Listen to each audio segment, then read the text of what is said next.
Well, good afternoon. I want to thank all of you for coming in to this briefing so we can talk to you about what's going on. As I have looked at information that's been coming out about the coronavirus, I just thought it was important that we take an opportunity to talk to our parents, our students, and our employees the very best we could in multiple ways. And so thank you for coming and let us be a part of this and share with you what we currently know. I want to let you know the intent is to just get the word out. I believe from my military days, the first best thing to do is put bottom line out up front. I don't know anything that you don't know. I don't know anything about anything that's been discovered in our schools or anywhere else. But I do know some parents have reached out to us and shared their concerns, and so that led me to this. Let me give you a couple examples.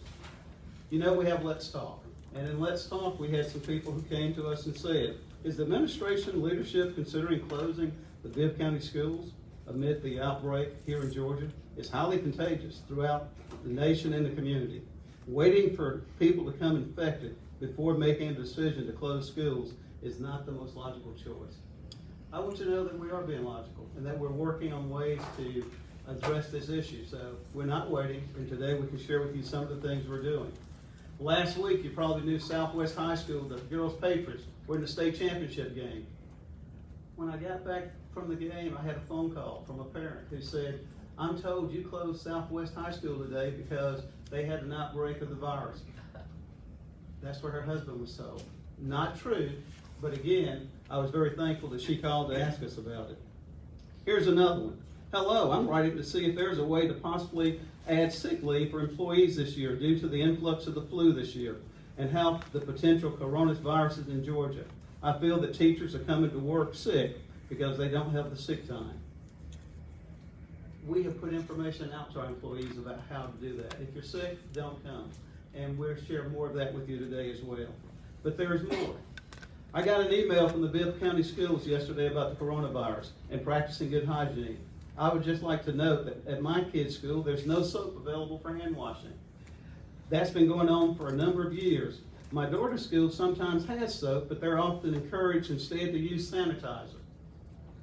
We're working on that, and we have addressed it. So these issues are some things that I wanted to share with you. Here's the last one I will share. I got a call this morning from a parent who claims that an elementary school in the district is directing parents to come pick up their children and take them to the emergency room because they're showing signs of the flu. We need people to call us and talk to us. So today, it's not because we have an outbreak of anything, it's because we want to get the word out. And so we have great partners here to help us. In fact, if you're part of the government, part of our partnership is working with us, will you please stand so people can see that we're all in this together? Thank you, thank you, thank you. We appreciate it. So now, what I would like to do is turn this over to some people who are actually leading the effort on the ground for what we're doing. You'll have a chance to hear from our Chief of Staff, Mr. Keith Simmons, who will share with you what the Bibb County School District is doing. Mr. Spencer Hawkins from Macon Bibb will talk a little bit about our partnership with them and where they are. We also have information from the North Central Health. Michael will come talk to you as well. So with that, Keith, if you don't mind, start us off. Yes, sir. Good afternoon. My name is Keith Simmons. I am Chief of Staff here in the district. And I'd like to just share some insight with regards to the steps that the district is taking to be proactive in regards to the circumstances that are facing us at this time. You heard Dr. Jones mention that there were concerns about the absence of soap in particular schools. I want to be clear in that we have created a committee of individuals who are going out to schools, in some cases weekly, in other cases daily, if you would, to confirm that not only are there soap dispensers, but there is soap in each of our schools on a daily and consistent basis. If you have a concern about the need for soap in a particular school that your child attends or that you've heard that there may not be soap, I ask that you please contact me directly or reach out to that school. Our schools and our principals understand the value and the importance of students being able to wash their hands appropriately when they're after completing their restroom activities, if you would. I also want to share with you that we have a number of individuals on our staff who are working with external partners. We have 4 individuals, safety and security personnel, as well as our nursing staff, as well as our director of communications, to ensure that as information is coming from public health officials, whether it be locally, regionally, or nationally, We're getting that information firsthand. We're able to cascade that information back to our schools, back to our families. I want to share with you that we have approximately 20 people in the district's leadership team who are working on specific actions in the event that the current state were to worsen, or in the event that there needs to be clarity with regards to how schools would function, what would be some of the core processes in the event there is more emphasis with regards to illness or anything to that effect. We are currently identifying thresholds, if you would, making sure that we can dictate or best project the number of students who are absent, who are able to, in some ways, communicate if there should be a heightened alert or heightened awareness around an infestation of a school or any type of contagious disease or anything to that effect. We are in front of all of those components. I also want to share with you that not only are we monitoring these events, not only are we monitoring attendance of our students, we're also monitoring attendance of our staff. And I want to reiterate what Dr. Jones has said. Staff members, if you are ill, if you have not had the opportunity to seek medical help to ensure that you're able to work, please don't come. We will look at case-by-case nature in the event that someone has a concern with regards to leave policies or leave banks or anything to that effect. Ultimately, this is an interrelated environment. We recognize the importance of making sure that we have the appropriate processes and the appropriate information in place so that our families and our students and our staff are well informed.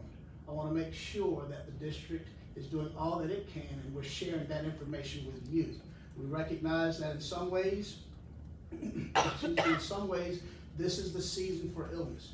We are not looking to create a sense of urgency if there isn't one. But at the same time, we do want to make sure that we are looking at the data, that we are using the data to inform our decisions, and that we're able to communicate those decisions and those plans with you in a timely manner. At this time, I would like to introduce Mr. Spencer Hawkins of the Macon Bibb EMA, who will also be able to talk about some of the work that we're doing in partnership to best protect our citizens, our students, and our staff. Spencer? Thank you, Keith. My name is Spencer Hawkins. I'm the Emergency Management Director for Macon Bibb County. We are preparing for this just like we would whether it was a tornado, hurricane, or any other disaster that we may be facing.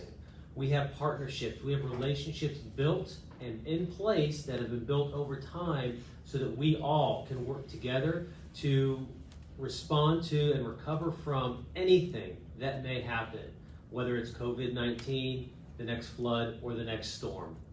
We continue to meet before, during, and after about COVID-19. We're working closely with the Bibb County School District as well as all of our other schools and community partners to ensure that everyone is informed on the latest information and that everyone can make wise and informed decisions before, during, and after a potential impact for this. Thank you very, very much for that time. I'd now like to introduce Michael Hawkinson with the Department of Health. Good afternoon, everyone. Just a short update on the Georgia and local side of things. Here in Georgia, locally, we have 6 confirmed cases of COVID-19.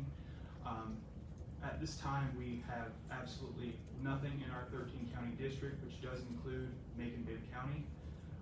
As Spencer said, we're also working to establish relationships as well as continue to build the ones that we already have in place. We are in constant communication with our healthcare partners, schools, emergency management agencies, law enforcement, providing not only information as we get it from the state office and from the federal offices involved in this ongoing response. We're also providing guidance documentation that they can use to not only beef up their plans, but include something a little bit new that will help in response to COVID-19. We urge everyone to seek out information from appropriate sources. We know that there are ample opportunities for rumors to be generated anytime a new strain of anything is out there. We are aware that there are rumors flooding our community. We are doing what we can to combat those rumors, and we ask that you do the same. if you're sharing information, make sure you're using reputable sources, use the CDC, use the World Health Organization, and use Georgia Department of Public Health for those accurate case counts, rather than just seeing something on social media and pushing that forward button. We ask that you vet the information, you make sure it's coming from a credible source before using it in any sort of community environment. Thank you. Thank you, sir. Well, thank you, Michael, and thank you, Spencer. Our right-hand person who leads this effort for us is David Gowan. I had not told David I was going to give him an opportunity to speak, but David, anything you want to add? Thank you, Dr. Jones. We want to make sure our parents and our school community do understand that we are taking this situation very seriously.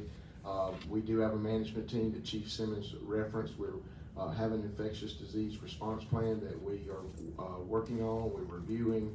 It has many elements, and we meet regularly. And I will just say that we do have close coordination with Macon-Bibb County EMA, the North Central Health District, and these are relationships that have been built over a matter of years.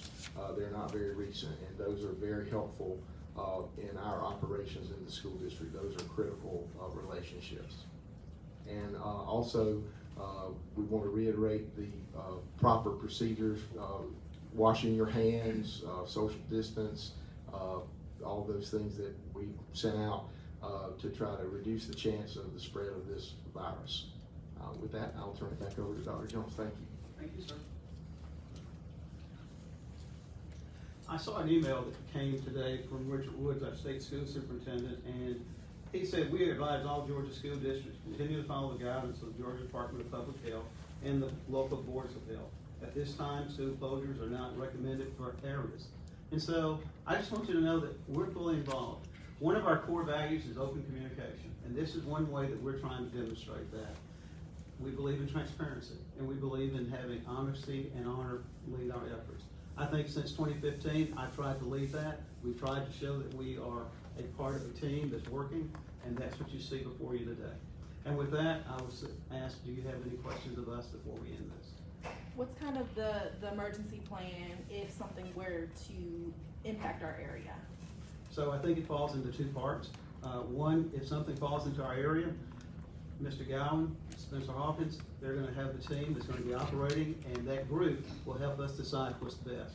I want you to know it's not going to be a decision made by one person. It's an effort for us to provide the very best decisions that we can make for the area, and so it's not one. So it's going to be based upon the timing and the situation and what it is that we know at that point in time, because this continues to be an evolving situation. Do you have like a... One second, you want to add anything to that? Dr. Jones is absolutely right.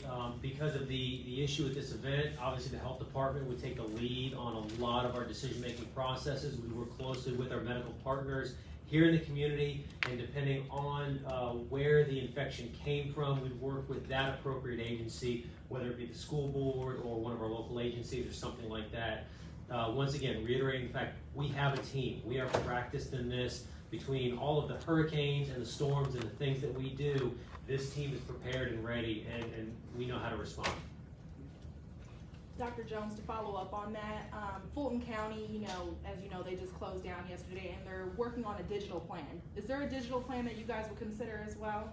Yes, we do have a plan, and we're continuing to revise it. As you know, one of our initiatives is to have students bring their own devices at this point in time. The e-Splosh that was recently passed is now going to get us to a one-to-one. As we move from one plan to another, we're working to see who has devices. So once this briefing is over, our staff is going to send out an email to our parents and tell them, and we're going to ask, what devices do you have? What technology do you have internet, so that we're able to continue to prepare. We're using several different softwares now, and I'm pretty confident, I take that back, I'm very confident that we're going to be fine. We've been able to do it before.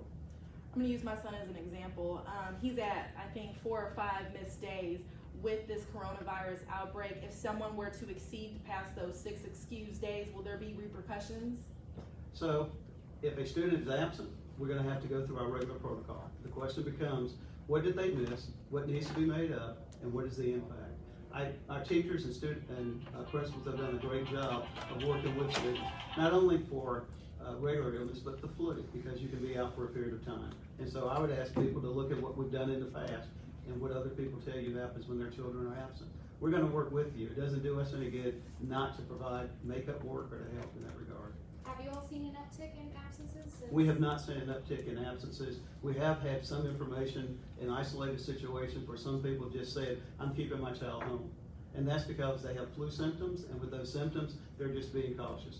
And what we advise is that if you have a fever, keep them home until the fever is below 104 and getting back down to normal measures.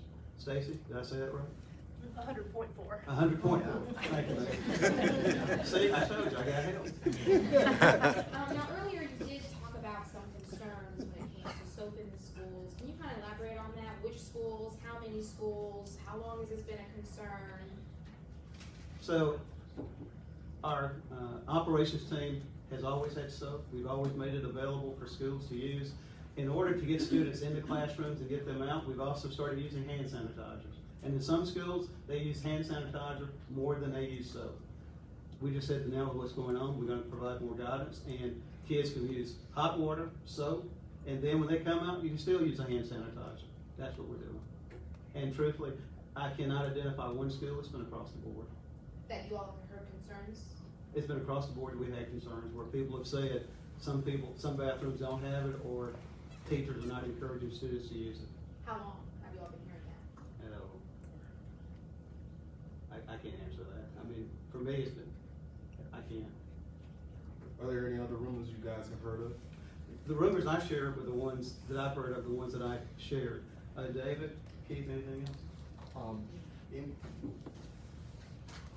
Just reiterate to the public, anybody that were to test positive for COVID-19, that is a reportable illness to the public health authorities.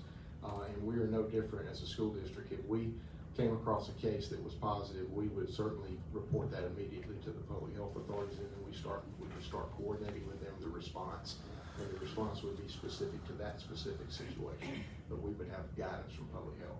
Mr. Gowan, Yes, correct? ma'am. What's your title? I'm Director of Safety and Security. Oh. Good job. Okay. Thank y'all very much for coming. Before you do leave, I want to thank my board members for being here and supporting us in this effort as well. We have our president, Mr. Darrell Morton. I saw Mr. Lester Miller, who is there, and I saw Dr. Sandra Woodford, who is right there.